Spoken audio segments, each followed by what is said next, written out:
Hi, this is Bill from Yankee Harvest, and I want to talk about some of the survival uses of cattails.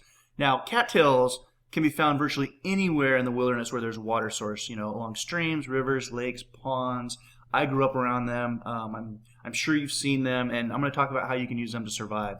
So did you know you can use cattails to make the 4 things you need to survive? 1, you can use the heat from burning them to purify water, and they're almost always found near water, so that's something really interesting. You can actually eat them, so they're a food source. They can provide shelter and also fuel. All right, so if you're going to use them as a survival food, the stems, now especially in the early summer, you can peel and just eat the stems raw or even boil them. The roots can also be peeled and eaten raw or once again boiled.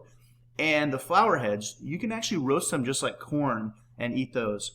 And then when there's pollen, use the pollen just like flour. It can be used to make breads, pancakes, thickeners and gravies and sauces. And it's actually pretty useful. So you can use them as shelter material. So you see those leaves? Those are perfect for weaving. So you can cut and weave to make shingles for your shelter. You can weave a sleeping mat with them. And if you take 2 sleeping mats and weave them together, you now have a sleeping bag that can be rolled up and taken with you.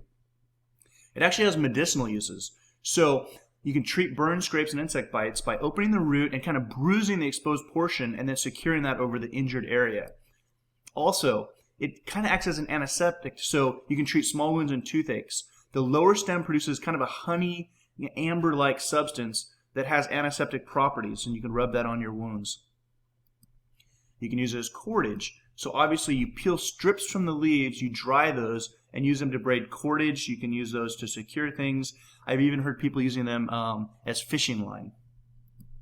Okay, so another great thing about them, and almost as important as anything, is fire starting and insulation. So the head of the cattail has a fluff which is excellent tinder, so that lights right up. It's excellent for starting a fire. You're not going to find too much better things out there, especially in kind of a swamp or an environment where there's water. This same fluff is excellent insulation for hats, shoes, and pillows. So you're going to want to use that. You get a lot of it, and it's excellent insulation for all sorts of stuff. You could even use it inside your bedding. And then the head itself can be covered in pine resin, making an excellent torch you can carry around with you and light your way and carry your fire, anything you want to do with that. Okay, so those are some tips for cattails. I hope you learned something. Visit yankeeharvest.com for more survival tips and exclusive discounts. Thanks.